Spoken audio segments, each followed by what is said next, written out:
E agora o nosso papo é sobre curling. Isso mesmo, né, Mari? Aquele esporte da vassourinha, varre pra lá, isso varre mesmo, pra cá. Isso, e que já existiu, inclusive, uma seleção brasileira de curling. Você fez parte dessa única seleção, não é, Marcelo? Exato, Mariana. A gente, em 2009, jogou a primeira partida oficial de uma equipe brasileira, uma Copa contra os Estados Unidos, que valia a vaga para o Mundial. Em 2010 a gente jogou novamente. E depois, por alguns percalços do esporte, o pessoal acabou se afastando. A gente só teve 5 jogadores e precisa de 4. Eu continuo jogando ainda com outro jogador e agora a gente está tentando aí ver se consegue recrutar novos jogadores para poder reeditar a seleção e também equipes júniores, feminina, que nunca teve. Marcelo, são 4 jogadores de cada lado e cada um tem a sua posição? Exato, são 8 pedras para cada equipe. O primeiro vai lançar as 2 primeiras pedras, o segundo, terceira e quarta, quinta e sexta, e o capitão normalmente lança a sétima e oitava. Você pode ter o capitão lançando a primeira e segunda, por exemplo, que é como a equipe da Suécia feminino faz, mas o normal é o capitão lançar as 2 últimas. Eu, de certa forma, vejo uma semelhança com sinuca.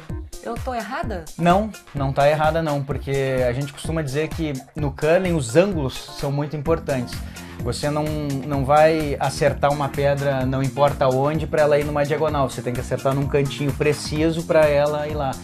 E tem muita semelhança com o bilhar, tem muita semelhança, se diz, com o xadrez, né? O xadrez no gelo, porque é um esporte onde você tem que ter uma estratégia, onde você não joga apenas naquela jogada, você joga aquela jogada pensando na próxima. O que o adversário vai fazer, ele deve fazer isso, eu vou fazer aquilo. É impressionante também a posição da pedra com a vassoura, elas ficam muito próximas. Acontece da pedra bater na vassoura muitas vezes? Acontece, Mariana.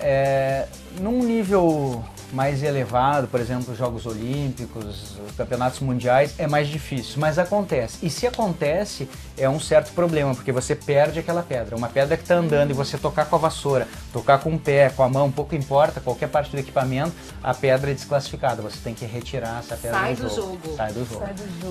Agora, Marcelo, varrendo bem, mas varrendo bem mesmo, quanto você consegue fazer a pedra andar mais? A eficiência que você vai ter de um atleta que tem boa técnica e que tem boa capacidade física numa varrida, esse atleta vai levar uma pedra entre 1,5 m, 2,5 m, dependendo de onde ele começar a varrer.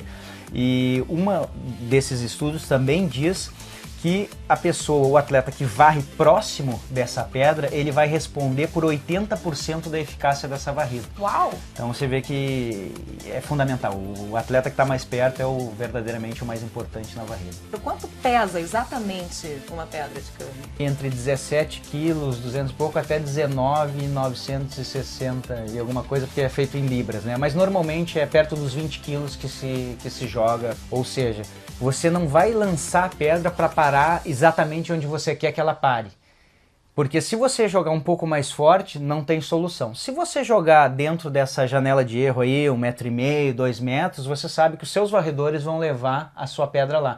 Então, o ideal verdadeiramente é você lançar próximo, mas não lá. Porque se você passar um pouquinho e for mais forte, aí não tem o que fazer, os varredores não podem ajudar em nada. O jogo é dividido em sets. Como é que chama o set no curling? End. Você tem 10 ends. O que seria um chocolate no curling? Um chocolate no curling é um placar bem dilatado, ou eu poderia dizer que o que a equipe dos Estados Unidos contra a Grã-Bretanha no feminino levou 7 pontos no end, e isso dá pra gente dizer que foi um chocolate. Literalmente.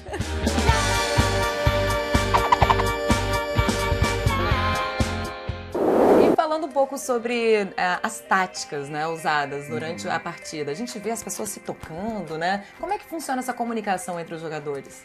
Você vê que a pista tem 45 metros de comprimento. Normalmente você tem jogos em paralelo e você tem uma torcida. Como o seu jogador está a 45 metros de distância, mesmo que você grite para ele o que você vai fazer, muitas vezes ele não vai entender, não vai ouvir.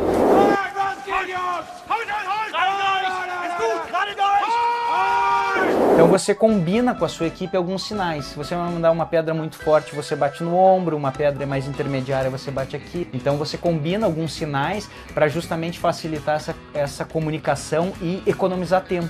Porque você tem 73 minutos para jogar esses 10 ends. Se você estoura, mesmo que você esteja ganhando por 16-0, 20-0, pouco importa, você perde sumariamente. Tem a questão da leitura do gelo. O gelo, ele se comporta, ele parece igual, mas ele se comporta de maneira diferente. Às vezes você vai jogar uma pedra pela direita e ela vai ser muito mais veloz do que uma pedra jogada com a mesma força pela esquerda. Então, se o adversário não sabe exatamente que peso você lançou, já pode dificultar um pouco essa leitura dele.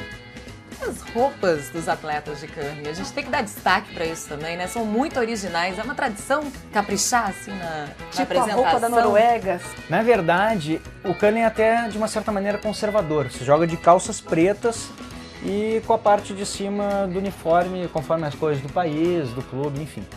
Em 2010, nas Olimpíadas de Vancouver, os noruegueses apareceram com essas calças chamativas. E desde então, os noruegueses adotaram esse ar irreverente. Cada campeonato mundial que eles aparecem, eles vêm com uma calça diferente, concebida, estilosa. E isso ficou meio que uma marca. O time da Rússia masculino também apareceu com umas calças diferentes. Algumas equipes, não foi divulgado exatamente quais, que foram reclamar no COI, no Comitê Olímpico Internacional, que as calças dos noruegueses estavam atrapalhando. E os noruegueses foram um dia para a Vila Olímpica só de cuecas para protestar sobre isso. Eu, como jogador de curling, eu diria o seguinte, a gente pode gostar ou não gostar da calça dos noruegueses, mas dizer que atrapalha no jogo, eu não consigo entender. É uma demasia, exato. Né? Isso atrai o esporte, a gente está comentando sobre isso, isso faz falar. Agora, Marcelo, o que falta para o Brasil continuar com essa seleção brasileira, né, para incentivar o curling? Que eu tenho certeza que muitos já se interessaram, vendo mesmo nos Jogos Olímpicos, desperta uma curiosidade. O que falta? Para desenvolver realmente o esporte, a gente tem que conseguir colocar uma pista aqui para ir aos poucos e criando atletas e fazendo intercâmbio e criando jogadores. Vamos torcer que a gente consiga ter uma pista, né, de curling e fazer esse esporte crescer. Espero que a gente possa ir ainda numa pista aqui no Brasil e lançar algumas pedras. Estão convidados. Agora, Marcelo, confessa pra gente, na sua casa, quem varre? Você ou sua esposa?